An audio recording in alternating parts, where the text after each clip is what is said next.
this one resident who was on call that night had a couple of patients in the unit that were unstable. There was one bed in the corner that wasn't being used. So he said, I'm just going to lie down here. Let me sleep for a couple of hours. He was kind of a nerdy, irritating kind of guy. So he jumps out of the bed and he goes into the middle of the unit. He says, there's something wrong with you people.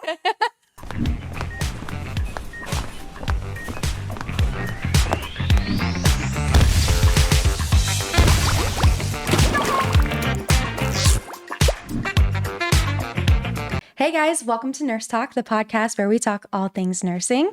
Today I have a very, very special guest, my grandma, Jessica. Well, thank you for coming. You know I would do anything for you, Mia. Oh, thank you. So I always like to start off by asking people what inspired them to become a nurse. Okay, I have a little bit of a different story. I was never one of those little girls who wanted to grow up to be a nurse, or I never had any heroines that I looked up to. I wanted to be a biology professor. Ooh. And I loved science. One of my best classes of my entire life was my 10th grade science class. The teacher was just so inspiring, and he just got me so motivated. And that was my interest. And during the time when I was first married and had 2 little kids, I would just read books about science, and that's what I wanted to do.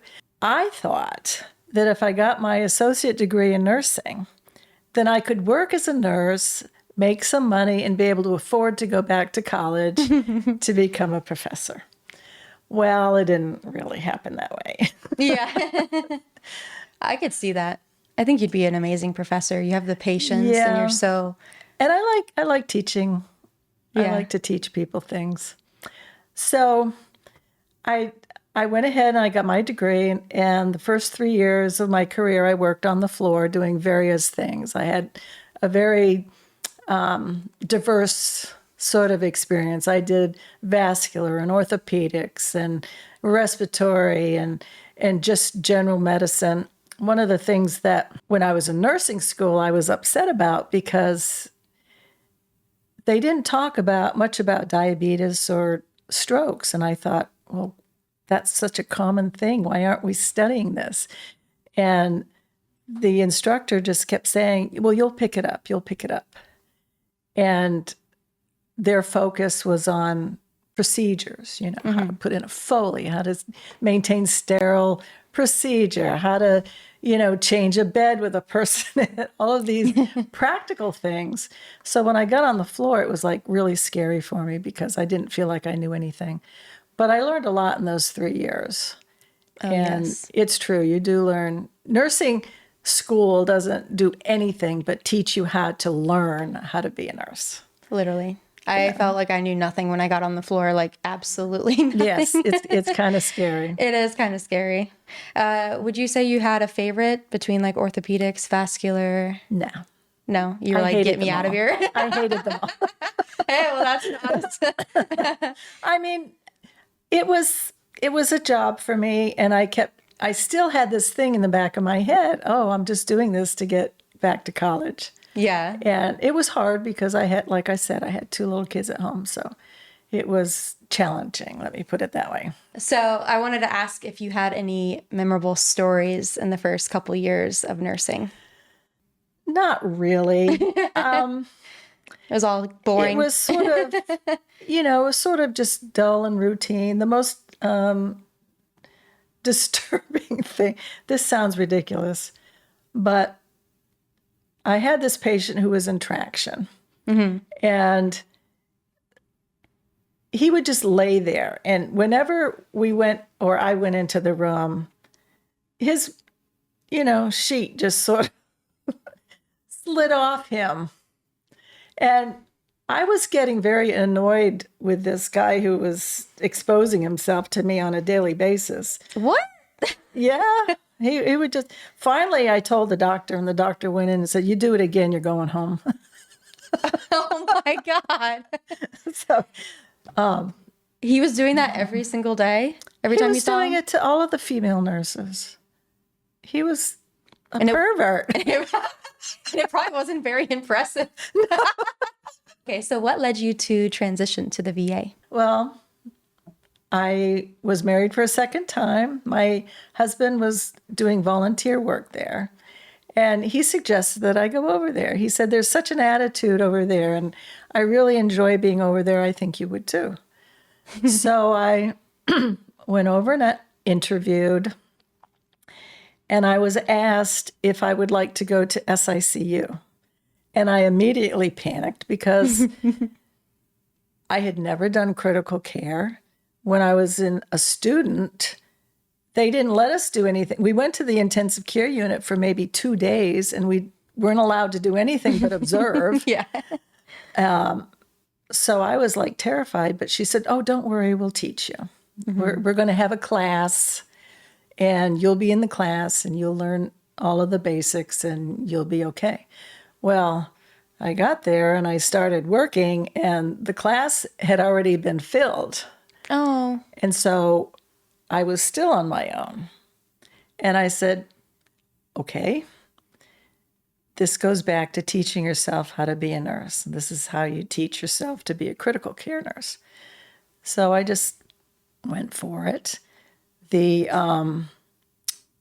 residents, it's a teaching hospital. So there were a lot of interns, residents, fellows, attendings all around, and everybody's in this teaching mode. So I just, whenever the physicians were making rounds, I went and listened. And I listened to all of the rounds, even the patients who weren't mine. Oh, wow.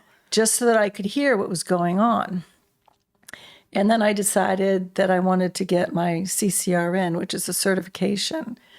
The VA has a professional ladder, and in order to get raises and promotions, you have to do certain things. It's like that in most hospitals. Yeah. And the VA had their own, and one of the requirements was to be certified. So I said, okay, I'm going to be certified. And I bought the book, which is about 3 inches thick, had like 2,500 pages. 20 pounds. 20 pounds, yes. But I brought it to work with me so that I could study in between breaks, Wow. What a good nurse. No. No, I was a frantic nurse. It was really weird because I had my book open one night on the counter in front of the monitors, and I was sort of watching the monitors and reading the book at the same time. One of the residents came over and he said, "You have to know this stuff?" And I said, "Yeah." He said, "Wow." And at that point, he sort of took me under his wing, and the other guys did too. They just said, and they made it a point of teaching me things, making sure that whatever they were doing, they included me so that I could learn. Oh, that's sweet. And then it became, a couple of the other nurses were studying for their CCRN too. So we became a very cohesive unit where the residents and the fellows were just felt responsible for us. And it was really nice. It was fun. That sounds amazing. Yeah. And just to be included on everything. Yeah. I took my test and passed. I know you did. Oh my God. Studying in between taking care of patients in the middle of the night. I wouldn't remember anything. It was a little bit hard, especially working night shift. But when patients are sleeping, that gives you the most time to study. Yeah. It was harder to study when I was working days. So many phone calls and people coming in and out. Do you have any memorable stories in the SICU? Oh, God. Thousands. One of the things about memory is that your memory is enhanced by adrenaline. Oh, yes. And most of the experiences that happen in the SICU are enhanced by adrenaline. You know, there were code upon code. There were incredibly unstable patients who just required so much energy and work. I can remember one patient came in one night. He came up from the emergency room. He had blown an aneurysm, an aortic aneurysm, and he was bleeding out into his gut. And you could tell his abdomen was increasing by the minute. Oh, wow. And they were trying to stabilize him so they could get him to the OR. But this was evening, so the OR crew wasn't there yet. They had called them in. In the meantime, he had come up with one antecubital IV. Nice. And they said, we need blood, obviously. Yeah. So this is the way it went for the next 40 minutes. Someone ran down to the blood bank, got all of the blood that was available. The residents came in, they put another IV in the other antecubital, they put a femoral line in, a central line in. The respiratory therapist intubated him, and then the blood started coming up. In the meantime, I'm trying to take vitals and record all of the stuff that was going on. And in the meantime, the blood starts coming up. And the residents were plugging in the blood and literally squeezing the bag to get it in fast. You know, the normal routine is to give a unit of blood over 2 hours, and you have to record the number, and then you have to take it down and record the times and everything. And I'm sitting there having to record every 5 or 10 minutes a new unit of blood going up, and all of these people that were, and they're throwing in fluids and blood. We gave him 68 units of blood in 40 minutes. The blood bank was having fits. They couldn't thaw it fast enough for us. We took every single unit of O-negative blood that was there. Oh my God. And in the meantime, they were calling to other hospitals because when he got to the operating room, he still needed more. And I'll tell you what, that was the most exhausting 40 minutes of my life. And I don't even know if I ended up recording everything perfectly because I have chills. That sounds so intense. It was so, and in the meantime, I'm still, not only the blood, but I'm trying to record his respiratory status, his vital signs, his everything. Just everything. And it was one big mess. That's such a shock to his body. Do you know? It was. Do you remember if he made it? He made it back to the SICU, but I think he died the next day. Oh. It was too much. Yeah, that's a lot of, change in your body at once. It was a lot of loss, a lot of gain, a lot of like shifting and stuff. Shock. Wow. But I would at least feel comfortable knowing like you guys did everything you could. We did. I wonder if they have like protocols on how many units of blood you can use on one patient now. I doubt it. I mean, you do what you do. You do what you have to do. Yeah. If there's ever a shortage, though, I wonder how many it would be. They ended up having to get blood from, at the time it was University Community Hospital right across the street. It's now Advent Health, but they managed to get some blood from them and replenish the stock a little bit. But that was one of my most exciting nights. I'd had other nights where I had patients who were on peritoneal dialysis, as well as everything else that was going on. A 1-to-1? No kidding. Yeah. Did you have to do it every 30 minutes or every hour? I was doing it every hour, but he also had a balloon pump in. A balloon pump is a device where you put a actual balloon in their aorta, and it blows up when the patient is in diastole, which pushes blood into your heart and your brain. And that has to be timed perfectly. And we usually have a technician who would come up and adjust the balloon pump and make sure that everything was fine, because you don't want it. Yeah. You don't want the balloon going up at the wrong time. But he was gone, and I had to do both.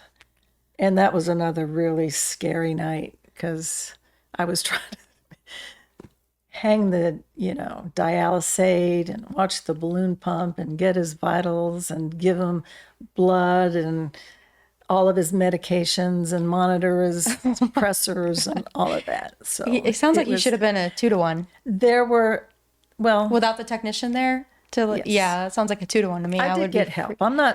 We were a cohesive group, and if you needed help, all he had to do was scream, and someone would come over and And, so I'm crashing here. I need help, Yeah, but it's nice to have willing, coworkers, Yes. but if they're busy in the other room, there's only so much they can do. Sometimes they were just as busy as I was. And, but we helped each other a lot. It was, not everybody was horribly crashing at the same time. Yeah. Well, I think ICUs, especially small ones that only have like 10 beds, and I feel like the coworkers get close really quick. Yes, because our unit was open. We only had two beds that were enclosed for patients with, infectious diseases, things like that. But the rest of the unit was open. And so you could see everybody, and you can see who was in trouble and who needed help. And, we were a close group, so we knew when to go. Someone's banging on the window. Sometimes you didn't even need to yell. Sometimes you needed to just have that horrified look on your face. I need help. Well, Candace was on, and she told me that she saw you do chest compressions and CPR millions of times. Oh, absolutely. And one time you were like straddled on the bed, just like. Did that happen frequently? I was very good at CPR. I was very good at chest compressions, and I'm sure that I broke a couple of ribs, but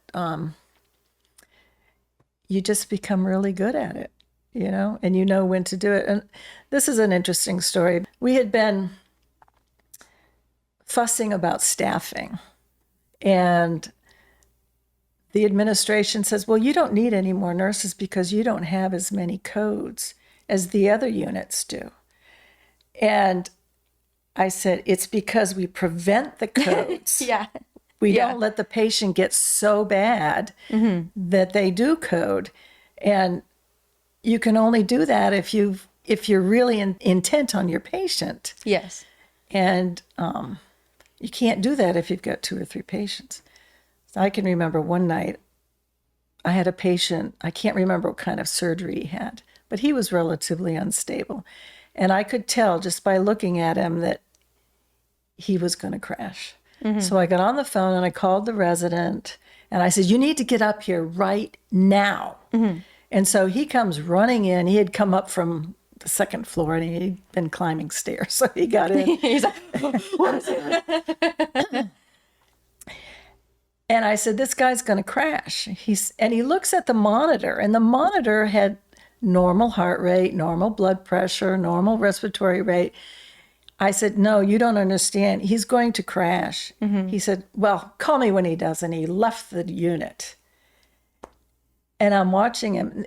There are very subtle things that you notice when somebody's going to crash, like their face isn't pink anymore. It's kind of, it's like pale, turning pale and grayish, and his skin's getting cooler and clammy. And you don't see this when you just glance over and look at him. If you haven't been watching him from the time that he was pink till the time that he was pale, if you don't have a baseline, you wouldn't pick it up.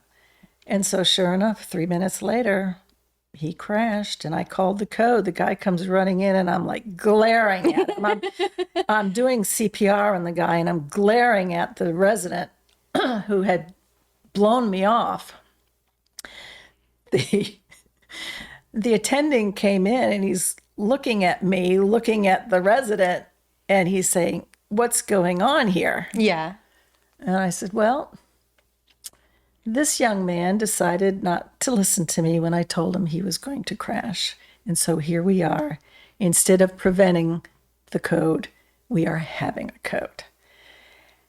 And he looked at the resident. He said, do not ever doubt these nurses. If they tell you someone's crashed, you get your butt in here and you listen to them. Yeah. I was so vindicated. I was so proud. Yeah. This guy made it. He made it out of the unit. Oh, that's amazing. He did good. Come up here and assess this patient. Exactly. I've called a couple of times, been like, I need you at bedside right now. I need you to assess from head to toe because something's wrong. And or just take my word for it. Yeah. I mean, I'm the one that's been staring at him all night long. Yeah. You need to take my word for it. Yeah, I would feel real good after that. I do have a funny story to tell you, though. Oh, I'd love to hear it. We had a really busy night. This one resident who was on call that night had a couple of patients in the unit that were unstable. So he was constantly being called to the unit, Yeah. but he was exhausted. So we finally got everybody stabilized, and he said, I'm going to lay down. Now, our unit had 11 beds, but we were only staffed for 10. So there was one bed in the corner that wasn't being used. So he said, I'm just going to lie down here. Let me sleep for a couple of hours. I said, okay, no problem. So he was kind of a nerdy, irritating kind of guy. So in the morning, this student nurse comes in. And she's all bubbly and energetic because she's going to start her day. And we said, hey, listen, could you do us a favor? She says, we're kind of busy now. Could you go over and give the guy in bed 11 a bath? she's, oh, sure. So she gathers up all this stuff. She goes into the bed. She says, sir, I'm here to give you your bath. He jumps out of the bed and he goes into the middle of the unit. He says, there's something wrong with you people. We were laughing our asses off. That's hilarious. It was. I got to tell you this story. So bizarre. He was a physician, old, retired physician who had open heart surgery. And, the routine for a patient having open heart surgery is sort of, it's just continuous. It's the same. Every patient gets the same thing. You get extubated, then you sit on the side of the bed, and then you gradually get out of bed. And you walk around the unit. Sit in a chair, and they bring you your dinner. So this particular patient didn't want to leave the unit. He didn't particularly want to walk around. He didn't really want to leave. So what he would do is he would eat, and after a couple of days, the incision was left open to air so that it could heal. We would put on a dressing at night, but during the daytime, we took the dressing off so that it would be exposed to air. Well, he would eat his meal and then vomit all over his incision.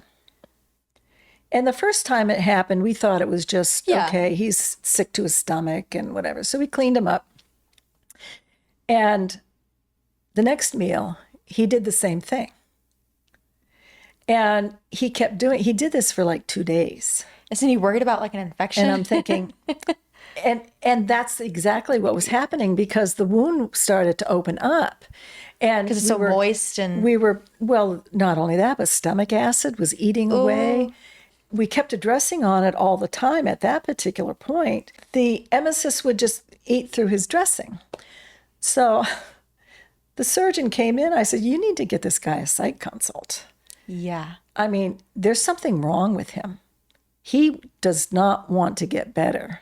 And he was a challenge. We finally got him out of there. We did have the psychiatrist come in and talk to him, but maybe for once he was like, oh, wow, people are taking care of me and I'm getting all this attention. He didn't want to go home alone. He lived alone. So I think he was just trying that makes me sad. Extend his stay. Yeah, that's unfortunate. I feel like some people do feel that But at the time, we just wanted to... Yeah, it's like... Looking back, you're like, okay, I could see where... I can be much more empathetic now because that's what I am. I'm an empathetic nurse now. No. No, but at the time it was very frustrating because we had a lot of things to do, and he was taking up all of the time. Yeah, that and just going in there every mealtime, having to clean him up, change his dressing. Oh man, that would be really annoying. Yeah. And it's weird because you have these expectations of a physician. On the other hand, we had this kid come over from Samoa to have his mitral valve replaced. He had severe mitral regurgitation. So we knew we were expecting a 19-year-old kid to come in. He came in about mid-morning, I would say. And in the afternoon, he was extubated. And by that evening, he was walking around the unit. Oh my God. And the next morning, we kept him overnight just because, Yeah. I mean, Yeah. he wanted to leave, but we said, no, you're staying the night tonight. He got up the next morning and we were going to transfer him to the step down unit. These 3 little kids come running in and they're all, oh, Uncle so-and-so, and they're giving him hugs and everything.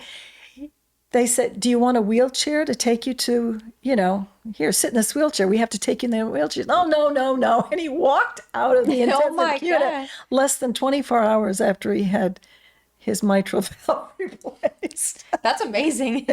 And then this guy's like puking on himself. And then this guy wouldn't leave. Yeah. Oh, wow. That's amazing.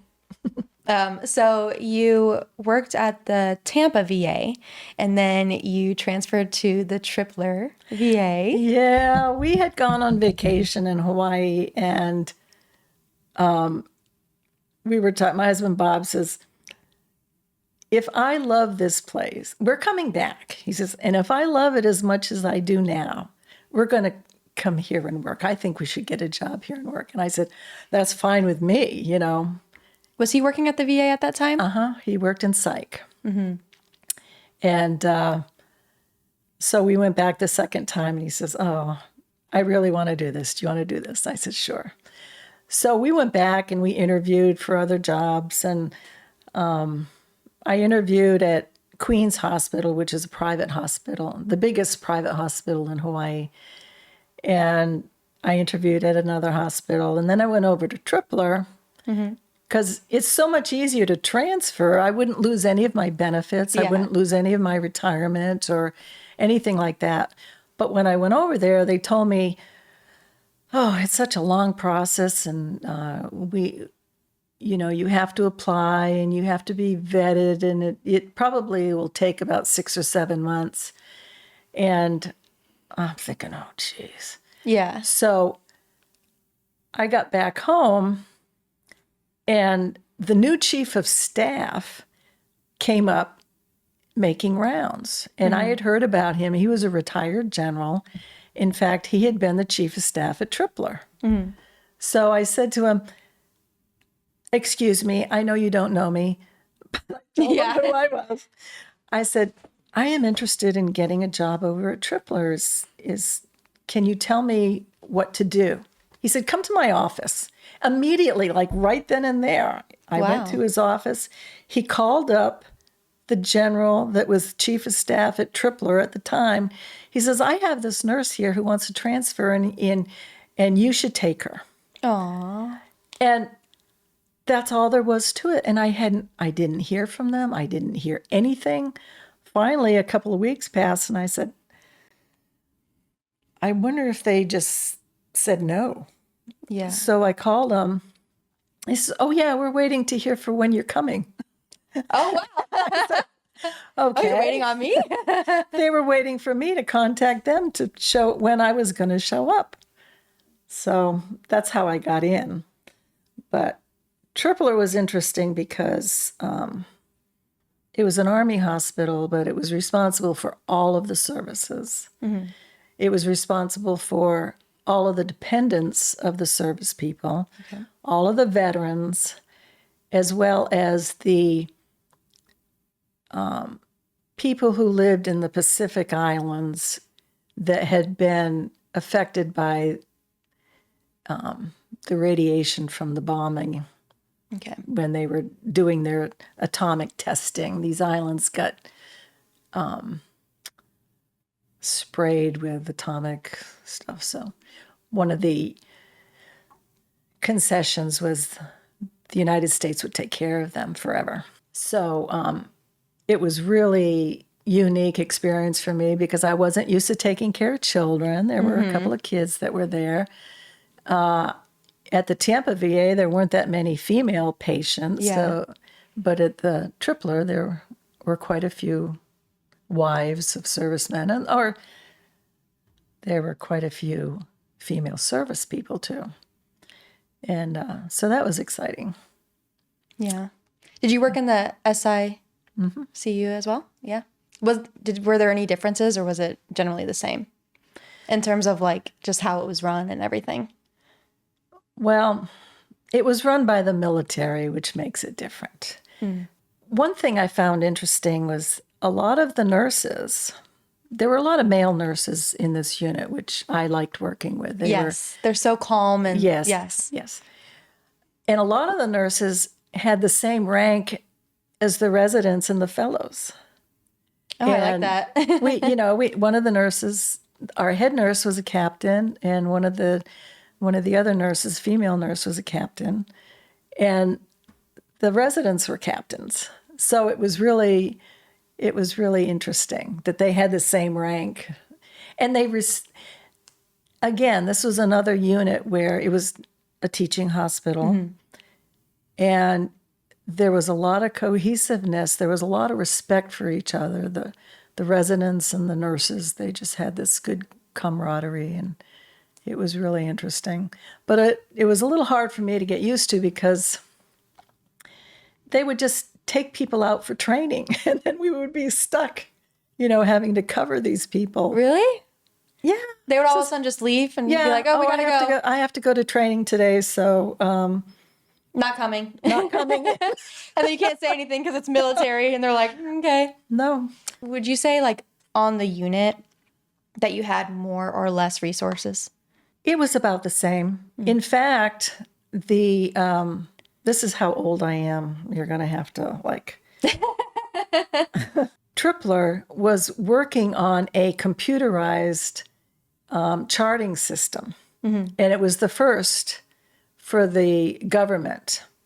Because we didn't have it when I left the VA, we didn't have it. We were still writing our notes. Which is crazy. Yeah. And but Tripler developed this computerized program for documentation, and it was kind of cool. That was kind of cool. Was that a like very big learning curve at It was first? for me because Yeah. I struggle with computers till this day, and I'm like, I can't imagine back then all of a sudden you're from paper to computer. I did my thesis on, it wasn't a computer. What, I can't even remember what it was called, but it was what came in before the computers, and I had to type it in, and I don't know, it wasn't the same. It wasn't a typewriter. I didn't even have a computer to help me do my master's thesis. Oh, wow. Yeah.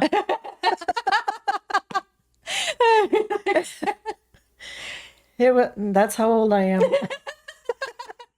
When I very first started in SICU at the VA,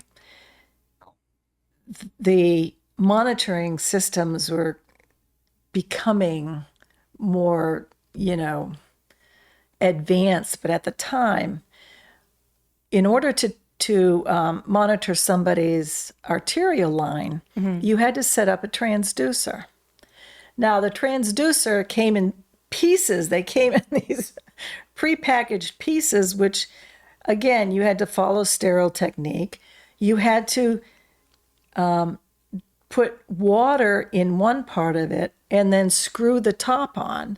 And you had to make sure that there were no bubbles in it, because the bubbles could go up into the arterial and cause And so it took a really long time. And when I first got there, they had one monitor. Everyone else was sort of on your own. You took their vital signs like you did on the floor. And how they managed to survive to this day is beyond me. Yeah. But we had this one monitor that we used for the open heart patients. It was the old monitor that had the bouncing. I don't even know what that looks like. EKG. It was only, but it bounced, and if you missed it, you could go back, and it would record a couple of seconds prior to that. But that's all we had. We called it Bertha.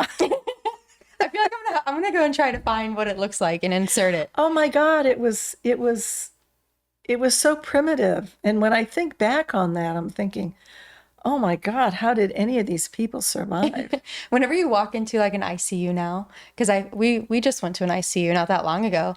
Do you walk in and look around like, oh my God? Yeah, I wouldn't be able to work there again. No, you would. It's way easier. The transducer comes already made. The transducer is already made. That's exactly. It's already put together. Yeah. You run fluid through it. There are no bubbles that you have to worry about. You plug You just it in. prime it sterilely, and that's it. It is easier. You can have several IV drips going on at the same time.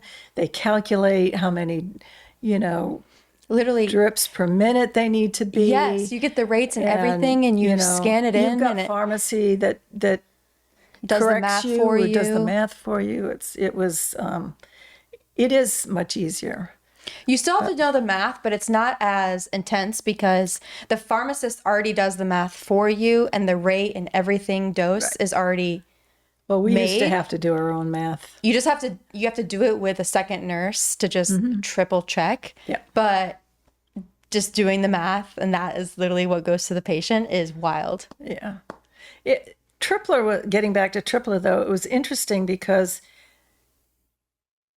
we had a lot of young men in the unit who did stupid things. Yeah. We had one guy that was pushed, fell, jumped. We don't know because all of the witnesses were drunk out of their minds. He fell from a hotel balcony onto the cement thing. Ended up with a total brain injury. Mm-hmm. He was sad because it was a good-looking kid, and we managed to stabilize him and transfer him to his home unit where he was discharged from the Army. Oh, wow. And transferred to a VA hospital there for further care. Probably in a wheelchair and all of that. He managed to walk out of the hospital, but he didn't have his faculties. Yeah. He needed assistance for that. That's horrible when that happens, when people are drinking and an accident happens and your entire life is changed. And again, you think, oh my God, how stupid can you be, And then we had another guy. He was a really big guy, maybe 6'5", weighed like 285 pounds. Oh my gosh. And he had come in, he had been run over by a Jeep. Not hit by a Jeep and thrown aside. He had been run over by him. And we were never able to find out exactly what the circumstances were for him being run over like this. But he was one of these people that I felt very uncomfortable with. I mean, he was a really good learning person because his creatinine was like 10.6. Mm-hmm. He was going into, severe renal failure, heart failure, the whole bit. He was on a ventilator. But what made me uncomfortable, and nurses aren't supposed to be judgmental, but he had hate messages tattooed all over his body. He had swastikas tattooed on his neck. He had hate tattooed on his knuckles. He was a definite white supremacist. Yeah. And it just bothered me. Yeah. But I'm thinking, okay, I have to take care of this man. I have to try to bring him out of whatever crisis he's in. But I didn't like him. Yeah, that happens where, you see someone, you're like, oh my God, I would never be your friend. No. I would never want to have a conversation with you. I would never have anything to do with him if he wasn't lying on that hospital bed. Yeah, and you still have to show compassion and do all of it. And I think that's another thing that makes nurses so amazing is we just show up and do it anyway. Yep, we do. So why'd you leave Tripler? I mean, come on, Hawaii.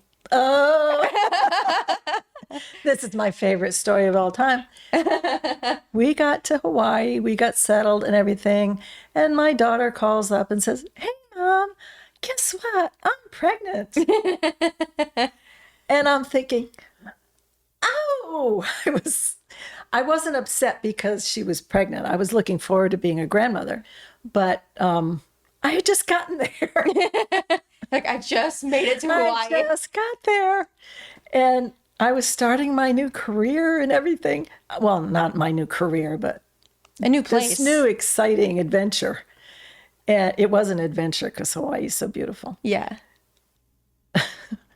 I came home when you were, I think, 3 weeks old, 3 or 4 weeks old. And it was just, it was love at first sight. Aw. And I can remember your grandpa holding you, and I can just the change on his face. I mean, it was an expression I had never seen on his face before because he hadn't been a parent. He became a step parent, but he had never been a parent. He'd never experienced what it was like to hold brand new. Oh, yeah. He had nieces that he loved a lot, but I could tell he was immediately in love. So when we left, we got on the plane to come home, and I was all misty and everything, and he looks at me and says, "You want to come home, don't you?" I said, "Yeah." Oh. So we made the arrangements and came home. Yay, she came back for me. A full-time grandma, which is the best job I ever had. Oh, love you. Okay, so what made you decide to shift from SICU to ambulatory care? Oh, that was... It wasn't willing. I came home and there was no job in SICU. In the meantime, during all of this time that I was in the units, I got my bachelor's degree, and I had gotten since I liked teaching, I thought I would become a nurse specialist, a clinical nurse specialist. So I had gotten my degree in that. I wasn't able to use it because I couldn't find a job for a clinical nurse specialist. So this one woman who I had a lot of respect for, said, "Oh, ambulatory care is the new thing. You need to go to ambulatory care." I said, so I trusted her, and I said, okay. So I went to one of the clinics, and I hated it. It was so boring. Yeah. The patients would come in and you would take their vital signs, their temperature. Occasionally you'd check their blood sugar if they were diabetic, or they're too sad if they had a respiratory history. And then you would ask them, why are they there? And I'm used to sitting on beds doing codes and running from here to there and, saving lives. And this was so boring. I couldn't stand it. So there was an opening in the emergency room. So I said, okay, maybe I'll go there. But our emergency room was not a level 1 trauma unit. It was just, simple things like, respiratory distress or infections or pneumonias and, things like that. Occasionally we got something a little exciting. We had our share of alcoholics that would come in and need a bed. And, aggravating things. There were a lot of veterans who wanted to get a bed, and so they would say they were having chest pain. And I can remember one night we had he was a known psych patient, but he had learned that if you said you had chest pain, you were automatically admitted. Well, the cardiology fellow was on call, was working that night, and he said, "We just did a cath on you, and you don't have any blockages. Your heart is fine." And then, so he called up psych, and psych was saying, "He's not suicidal. We're not going to admit him." And the guys, like back and forth, and these two fellows are back and forth for an hour. Arguing who's going to take him. And finally, psych lost. He went to the psych department for suicidal precautions. One night, we were called from the floor because one of the nurses who was pregnant was in labor. Oh, God. And she worked all the way up till her 9th month because she needed the money. Yeah. And she couldn't afford to take, she was going to have to take leave following her pregnancy. So she didn't want to have to take leave prior to her pregnancy. But she was like, this was her 5th child. Oh, God. And the last one had come very quickly. Yeah. So we were in a panic because we couldn't find the OB kit. We are not prepared for OB. That thing is dusty in a closet somewhere. We were not prepared for labor and delivery at all. Yeah. And I had never done labor and delivery. I'd gotten through that in nursing school as quickly as possible and forgot everything that I learned. The fellow that was there says, well, okay, we can do this. Bring her on down. We're frantically looking for this labor and delivery kit. We finally found it. And again, it was way off in some corner because we're not prepared for that at all. And we set up the room and everything. But fortunately, the ambulance came and took her across the street. Yeah, your heart rate was probably really high. Yeah. Like, oh my God. Healthy little baby boy. Oh, that's good. Yeah. So then the next step was you transitioned to nurse practitioner. While I was in the emergency room, I was working on my nurse practitioner. There were a couple of experiences that I had while I was in the ER. I was asked to go to cardiology because they had hired a nurse practitioner, but she hadn't finished her degree yet. She still had 1 semester to go. Oh, wow. So they asked me if I would cover for her. I said, I'm not a nurse practitioner. And they said, well, don't worry, because you won't have to do any of the ordering of medications or anything. There'll be a physician there to take care of anything that a nurse practitioner would have to take care of. All you have to do is, prepare the patients for having a pacemaker put in or an AICD put in, do their follow-up care, interrogate their pacemakers, and do things like that. And so I said, okay. And I really loved it. I loved cardiology. Everybody up there was great. But of course, the nurse practitioner came to take her job back. Yeah. And I was back to the emergency room. But that was okay. I still had some classes left to do for my nurse practitioner. But in the meantime, they opened up a position in cardiology. And I went, oh, God, I'm not done yet. Should I go up there? But I went up anyway. And I had been working with the secretary, of course, and the chief of cardiology. So I went in and I said, oh, is Dr. C here? And she said, no, what do you want? She says, are you applying for the position? Oh. I said, yeah. I says, do you think I should? She says, oh, yeah, I'll let him know. Well, I didn't hear anything from him for a couple of weeks. And so finally, he came down to the emergency room and he said, they tell me that I have to interview you. I said, okay. So we went off and found a couple of chairs, and he says, well, what do you want to know? I thought you were going to ask me. What do I want to know? What do you want to know? He says, well, I already know that, I want you for this job. He says, I've seen you work before. That's so and he sweet. says, so what do you want to know about the job? That was my interview for nurse practitioner in cardiology. Even though I had done SICU, there wasn't a lot of cardiology in the SICU. I mean, we recognized VTAC, we recognized AFib, we recognized asystole, and that was about it. There were no subtleties for cardiology in SICU. So, again, he was so wonderful. I made rounds with him every single morning to all of the patients, the ones on the floor and the ones in the unit. I went to morning report with the residents, and he gave me all of that time to learn.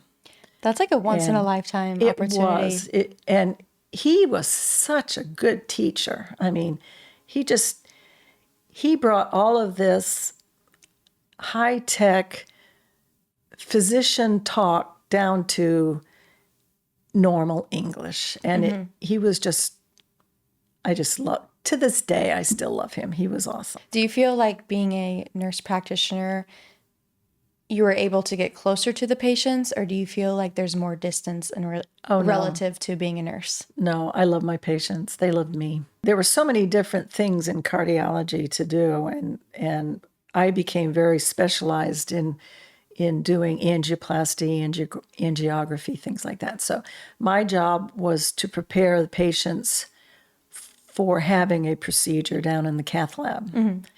And so I would do a history and a physical, and then I would go down and give them all of the education they needed so that when they went there, they would know what was going on.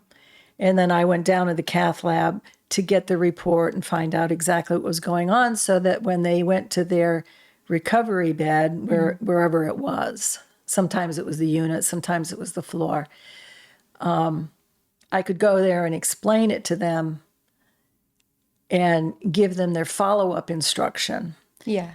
And the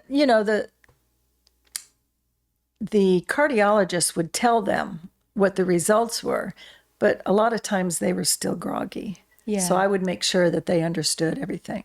And in the afternoon, that was in the morning, and in the afternoon I had a clinic, and I would see patients, all different kinds of patients, but mostly the patients that had coronary artery disease, the patients who had congestive heart failure or cardiomyopathies generally went to a colleague, and people who were being followed for their pacemakers and ICDs, they went to a different, colleague. So I still sort of, even though I was in clinic, I still maintained my semi-specialty. Do you still to this day remember your patients? I remember some of them. Yeah. I remember some of them. I really enjoyed talking to them when I would follow them up in clinic. So I would see them, after their crisis was over, I would see them like every 6 months or so. So I got to know them quite well. Yeah. Do you have any stories that kind of stand out to you while you were a nurse practitioner? One person, he came in with his wife. His wife was the dominant person in this relationship, okay? He had a severe heart attack, and which left him with an ejection fraction of 30%. And if you don't know what that means, it just means the heart is very weak. And when you have a heart attack, sometimes the muscle around where the heart attack was will repair itself, and then everything will go back to normal. In this particular case, the tissue, the muscle tissue around his particular heart attack died, and it would not contract. It would not, So he continued to have a blockage there. But they told him they had done a cath on him just to verify what was going on. They did a whole, the whole procedure, echocardiograms, things like that. They told him that it would not do any good to open up this artery because the tissue around it was already dead. And his wife would argue with me about it. Well, we should do it anyway. You should do it anyway, just because. I said, we're not going to do it because, number one, it's a very dangerous procedure. People have died in the cath lab. Yeah. And we're not going to subject him to that kind of,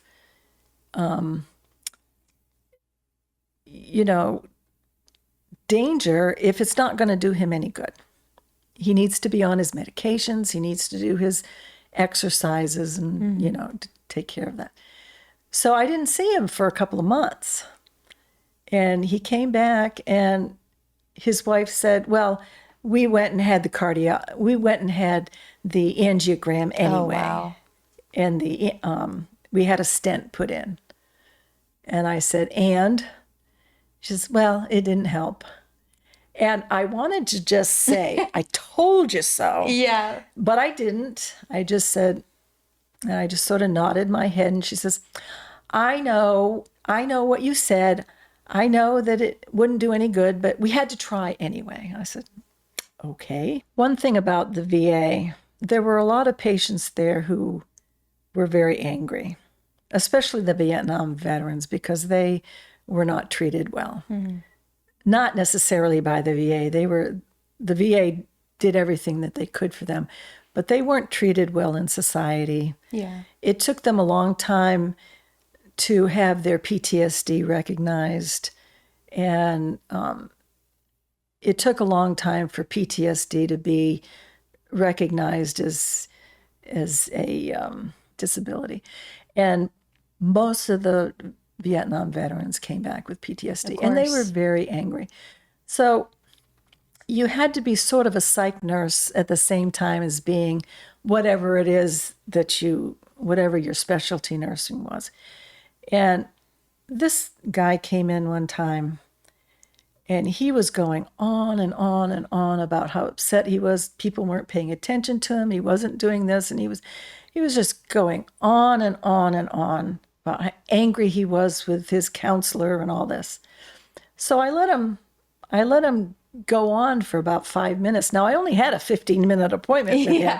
So I let him go on for about 5 minutes, and he stopped talking because I wasn't arguing with him. I wasn't trying to defend the VA. I wasn't trying to defend anything. I was just listening to him. And he stopped talking, and I said, I understand your frustration, and I'm sorry you're having these problems, but can we talk about your heart now? And he went, oh, yes. So his attitude completely changed, and we were able to accomplish what needed to be accomplished for his particular problem. I can't even imagine that, because just working on a regular med-surg floor, I feel like I had to also be a psychiatric nurse at the same time in a lot of situations where it had nothing to do with, of course, why they were there, their kidney failure or liver cirrhosis and all these things. And well, that causes confusion, but, a lot of things that, wouldn't cause an altered mental status, but you're also continuously trying to be a psych you nurse. understand how much stress they're under when they're sick. When I did an internship at Moffitt Cancer Hospital, and my mother was dying of cancer at the same time. So for me, that was it was helpful in a lot of ways, because I was able to get to know the doctors that were working at Moffitt, which I was able to talk to when she was there. But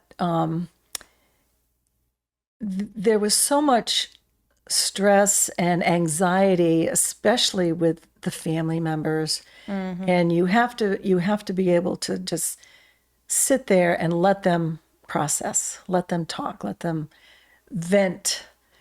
Sometimes it's anger, sometimes it's sadness, frustration, and I remember having to do that with my stepdad, who didn't hear a lot of what the physicians were saying about my mom, because he didn't want to hear it. And so I had to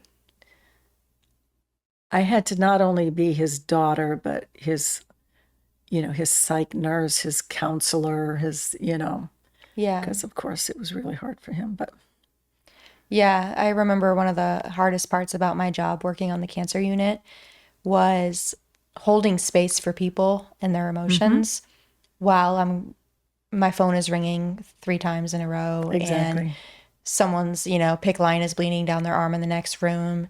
And I've called stat team down the hallway on my other patient who has chest pain, and they're telling you the most vulnerable things, and you're having to be so present, but also like, oh my God, I have to do this, and this. And, and you just can't run away. There's no space for me to be like, I can't talk about this right now. Like, you can't say that to someone who's like, has stage 4 cancer and knows they're dying and and is literally pouring out their heart. You have to just be present while also thinking about, okay, I gotta do this and this. Okay.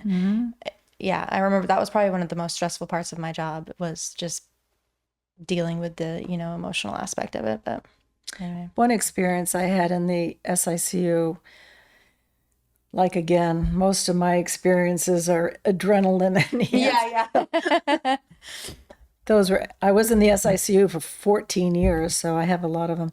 But this one patient came back from the operating room. He had some sort of cancer and it was terminal. And he didn't have a living will. The physicians had talked to the family and they wanted everything done. And I don't think they realized how sick he was. So he came back from the operating room and I went over there to get him settled and everything. And I was talking to him for a little while and I said, "You know that it's bad, right?" He said, "Yes." I said, "You will probably die tonight." And he said, "I'm ready." I said, "Are you sure? Now we can go ahead and we can do compressions. We can put a ventilator in you and we can keep you alive." He said, "I don't want that." And I said, "Okay." So I called the resident over and I had him repeat it so I would have a witness. Yeah. And in the meantime, the family's out in the hallway, "You have to do this." And so finally, his time came and it was obviously obvious that it was going to go. I said, "Okay, this is what we're going to do. The resident's going to come over and he's going to put his hand on your chest. And he's going to push into your chest a little bit, but it won't hurt. And I'm going to be right here with you. I'm going to hold your hand and I'm not going to leave you." So he did pseudo CPR. We turned up his IV fluids a little bit and pressed on his chest for about 5 minutes. And he finally just went off and died. And so when his family came in, we didn't lie to them. We didn't say this was his wish and we're going against your wishes, but Yeah. this is what we did CPR for 5 minutes. And they were okay with that. And so, yeah. I mean, you kind of have to be, again, it's like, did I do the right thing? But then when I came home and thought about it, I said, "Yeah, I think I did," because he did not want all of that. He could see, we were an open unit. He Yeah. could see patients across the room that were on ventilators and were having all of this stuff done. And He could see what you could do. exactly. And he didn't want he was ready. That goes into the whole conversation of, the right to die, Exactly.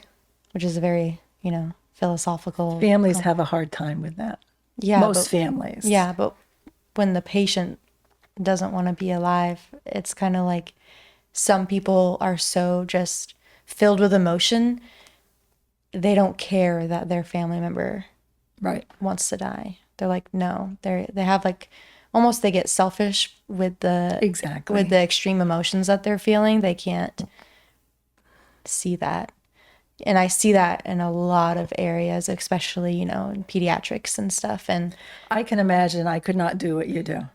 it's just quality of life. But anyway, we'll move the conversation. So I can foresee this being a difficult decision and for others as well. I was wondering if deciding to retire was a hard decision for you. Oh, no. It was the easiest decision I ever made. In fact, your grandfather had retired from the VA about 3 or 4 years earlier. Mm-hmm. And I was just waiting to finish up my time because we had plans. We were going to go travel. We were going to do this and that. And we had all of these great plans. And so about a year into it, a year before my retirement, I started doing some really big planning. I was down at Human Resources getting all of my paperwork ready. You didn't wait a second. I didn't wait a second. It was like I had to be 60 before I could retire. I waited for 2 months after I turned 60. I handed my notice in on my 60th birthday. Aw. And said, "I'm giving you a 2-month notice." Which is very nice. Yes, because I assumed that I would have to be training somebody to do my job. But Yeah. they decided that I wasn't worth replacing. And I sort of chuckled and I said, okay. So I did retire, and I found out about 3 months later that they had hired somebody to take my place. So, Yeah. but anyway, no, retiring was the best thing I ever did. It was, You stay busy though. I do. I'm busier now than I was when I was working. I mean, I've got all of these projects to do. Yeah, I feel like, even with the nurses that I work with on my unit, some people make it seem like it's such a difficult decision, but I would wait till the very Let me tell you, the second I'd be like, okay.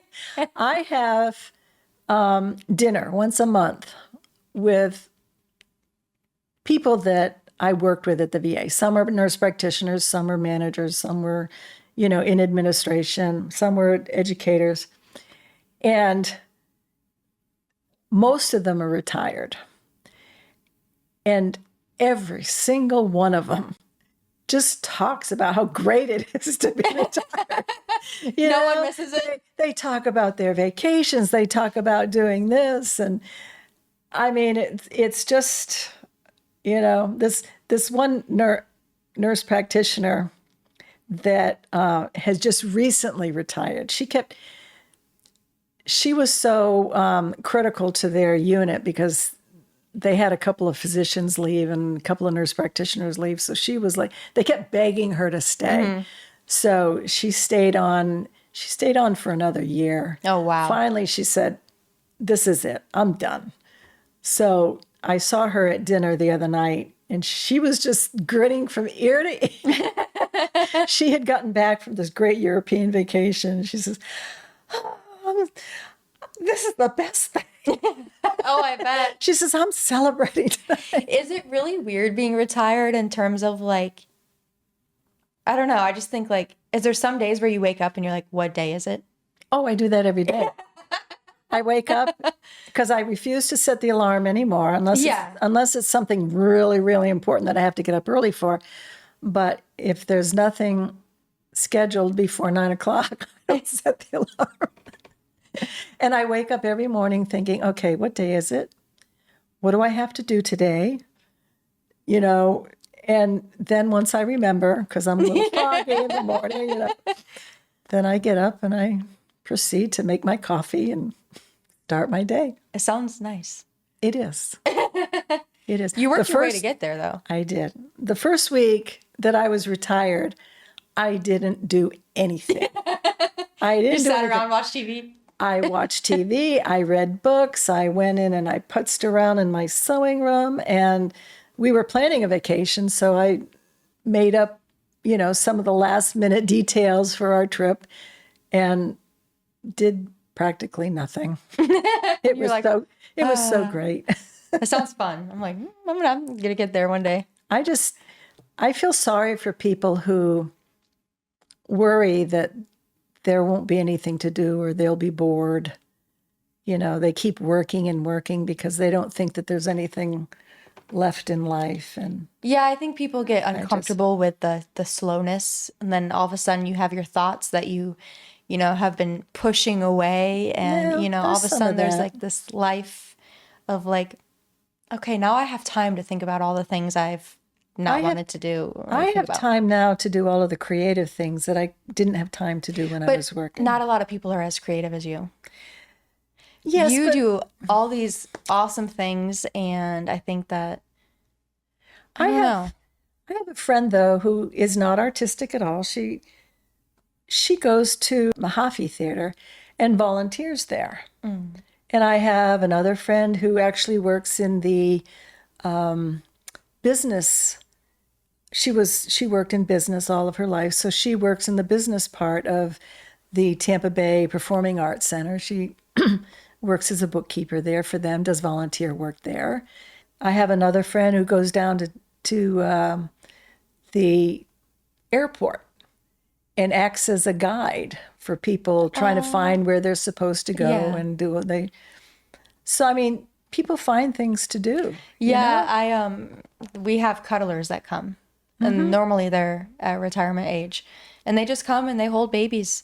But it makes such a difference. I mean, I remember Sure. yesterday I called the unit coordinator, and I was like, if we get a cuddler today, please send them to this room because this baby needs a cuddler.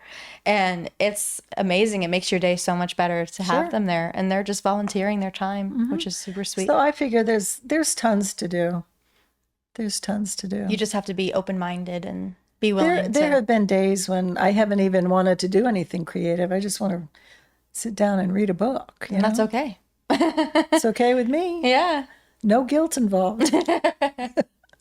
So I like to ask everyone what they would say if someone came to you and they were like, you know what, I'm really thinking about becoming a nurse. What would you say? I would encourage it because we need good nurses.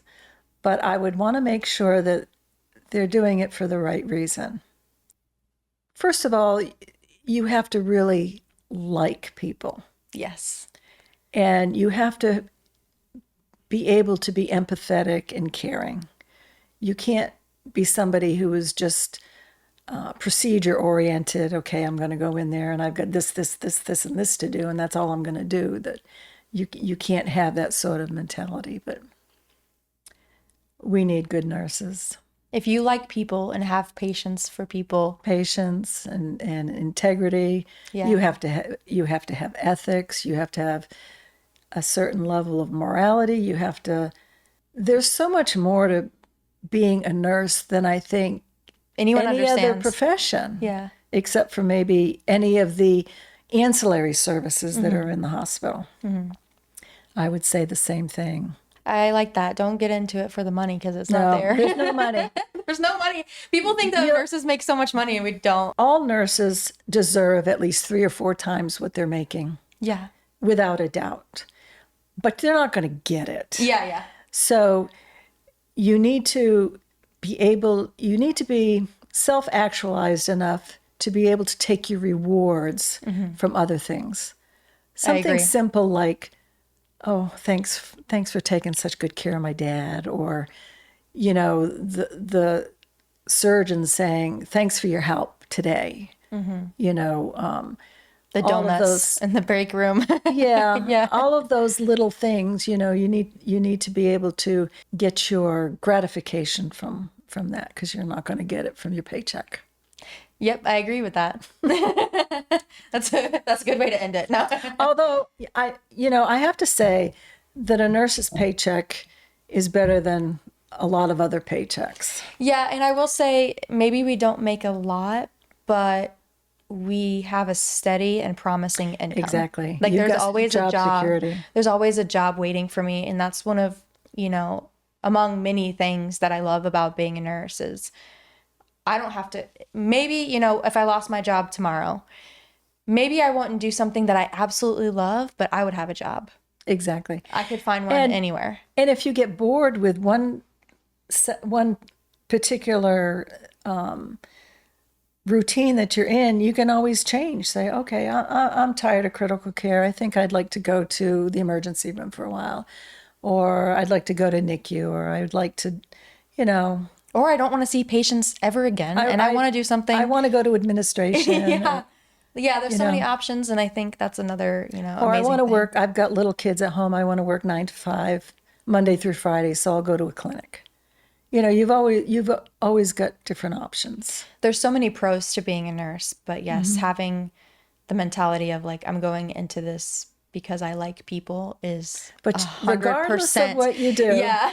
whether you're in a clinic or you're in an intensive care unit or you're in the OR or the whatever, Because your entire job is you have to like people dealing and with care people. about them. not only your patients, but their families, your coworkers, the people above you, the people underneath you. You have to have Even such the good people patients skills. that aggravated the hell out of you. Do you feel like you have anything else you'd like to say before we close it out? Oh, I'm so excited for you, sweetie. Oh, Doing this thanks. broadcast. Thank I'm you. very proud of you. Thank you. You're doing a great job. Thank you. Well, thank you for coming on. I know it's a lot at first to come on and be recorded and all this I stuff. thought I would be nervous, but you made me very comfortable. Oh, I'm glad. I'm looking forward to looking back on having this now I can rewatch this over and over again. As I'd be like, in 10 years, and be like, I want to watch me and my Grammy talking. Here's me and my Grammy. All right, guys, that's it for today's episode. Thank you so much for watching. We'll see you in the next one. Don't forget to subscribe. Bye.